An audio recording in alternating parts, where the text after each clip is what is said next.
maybe. And I'm telling you right now, 9 times out of 10, you will lose that trade because it's a percentage game. It's a profitability rate. If you have 100%. Morning, guys. It is now 11:09, Sunday the 19th, as you guys can see. And I wanted to do a few things today. One of those things will record 2 videos. One of them is going to be, of course, my analysis for Sunday for the challenge that we're doing. And it's going to be a continuation onto Monday as well if I take a trade, or it's going to be for Sunday, or excuse me, for Tuesday. And I wanted to make this video, and I wanted to go over my tools and what I exactly do for my analysis when I am taking a trade or when I'm setting up for a week, and what do I go by, my day-by-day rules, basically. So we're going to quickly hop on my computer, and we'll go over that. And if you guys have any questions, please leave a comment, and go ahead and subscribe, guys. Alright, guys, so now we're back on my computer. For starters, let me just say that I am a futures trader mainly. When I did start my trading journey, it was Forex, but I find futures easier and a little bit more reliable. So that's my first starting point. To begin with, when I'm looking for a trade, I always start off with marking out the opening day. So I'm just going to use this prior week to build my analysis out. So let's just say Sunday open happened. We already see this little bit right here, and I would go ahead and mark it out. I already have an indicator that does it for me, but I usually do it regardless just because I use multiple. So I usually mark it out, and I'll put Sunday open as a template. After that, if I need to, I'll use a previous week, and I'll go ahead and use a volume profile, which is right in this. It's down here in the volume based, right here, fixed range volume profile. I'll go ahead and lay out a previous week, and I'm going to look for some areas that have high volume, high volatility, and I'm going to look to see which areas are closest to where the Sunday open is. So if I go ahead and do this one. Now you see right here, this is Sunday open. Right? It's only a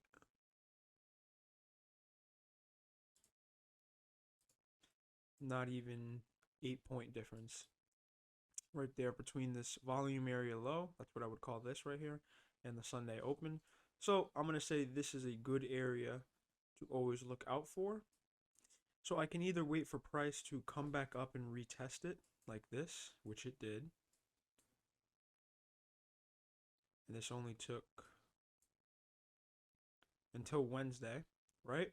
But as you could see, price retested it, came up, one more time retested it, and then if I go into a smaller time frame, that is right there my buy entry. A double wick confirmation on the Sunday open and a breakout. Now, because of this little first bullish move, I would have waited until it passed it, and then I would have took an entry. But just because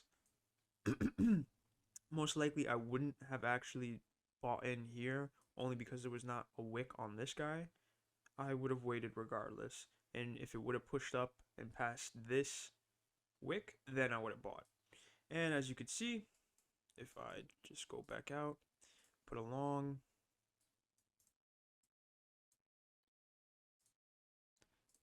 and as you see, you put it as the previous candle, this bearish one right here, at the wick, and then you just target high.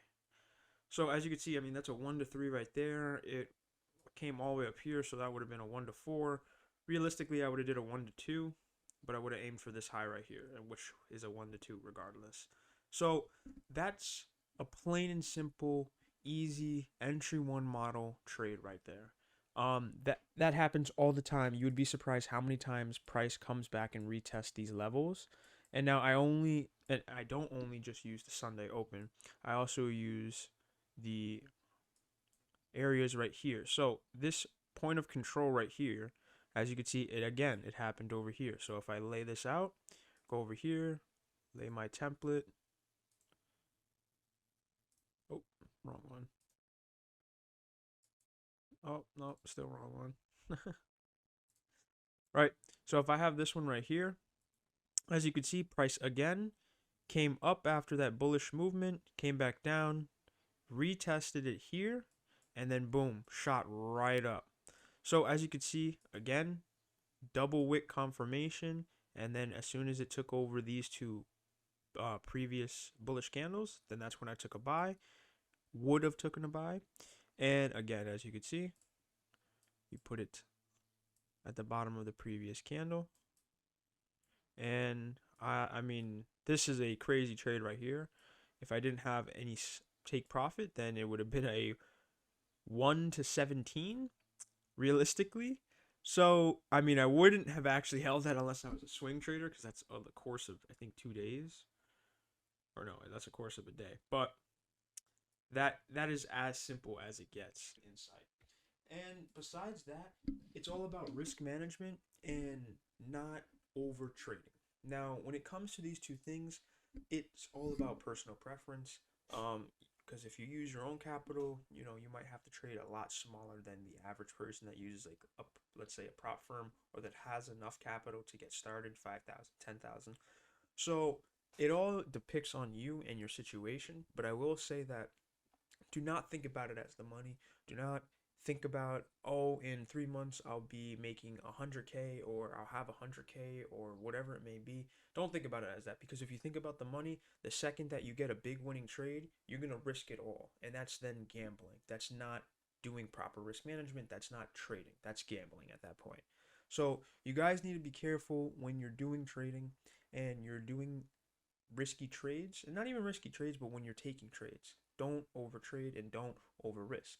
It's as simple as that, but it's harder when you're doing it. And anybody that's currently trading or that's trying to get started, you will figure that out, and you will realize that if you overtrade, you're only hurting yourself in the long run, and it only hurts you. So what I like to show people is that, let's say, right, you have 2 winning days, right? 2 W days. And with those, you made $400, right? Wow. You're up $800, or you're up $400 for those 2 days, right? You're thinking, wow, like, that's cool. Next day, I can risk the 400 to make another 400. I mean, that's reasonable. But then, what if you do lose that? Now you just lost 2 days worth of trades, and that's because you risked more than you were supposed to. Don't do it like that. That's why I'm saying do not get into the concept of money. Don't think about it as the money. Because if you think about it as the money, then, well, bang, you just, the second day, or the third day, day 3, now you're down 400, right? So now for day 4, you're like, okay, I'll risk another 400, or I'll risk 800 to make that 400 and more back. And you lose that trade, and now you're down $800. Anybody that might be watching this right now might say, that's not possible. I can control myself. I can do it. I'm telling you right now, if you trade and you take 2 days to even try it out, you're going to do this exact thing, because it is a known thing for people to get greedy once they get into profit. Every single time. It doesn't matter if you're an experienced trader or if you're just starting out. You're always going to get greedy once you're in profit. You're going to be like, maybe I can get one more trade. Maybe. And I'm telling you right now, 9 times out of 10, you will lose that trade, because it's a percentage game. It's a profitability rate. If you have a 100% rate, then fine. You will hit every single trade. But not a lot of people have over even 75%. So the odds of you winning 3 in a row, they're starting to bet against you at that point. So you have to know your profitability rate. You have to know actually how much you can risk. And again, it all is different for everybody. So with that being said, I just wanted to make this short little video, trying to get it out there, give you guys a little insight onto how I trade and how I look at the market. There is more to it, but that's all from me and my personal intuition. Everybody's different.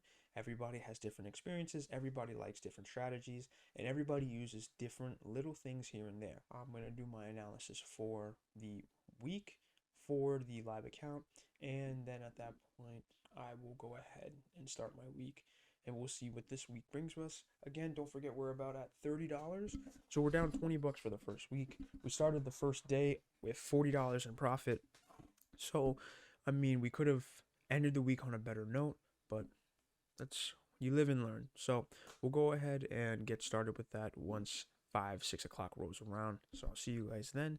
This video will be posted before then, of course, because this is just my analysis and how I use my tools, and just a quick little peek into what I actually do when I'm trading, and me just not pressing buttons as most people would think. All right, so you guys enjoy the rest of your Sunday, and I will see you next video.